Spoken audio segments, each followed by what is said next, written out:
Açtım berzahı aleme gözümü, bir yanar gördüm ne çare özümü. Sus pus ile bağladılar sözümü, can sustu, canan sustu, hicran sustu.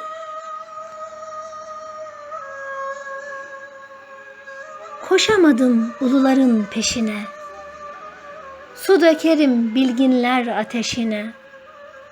Kör oldum da hakikat güneşine, an sustu, güman sustu, bir can sustu.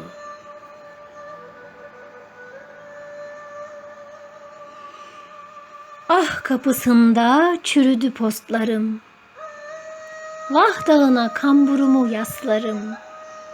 Görmeyin kara yüzümü dostlarım, şan sustu, zaman sustu, cihan sustu.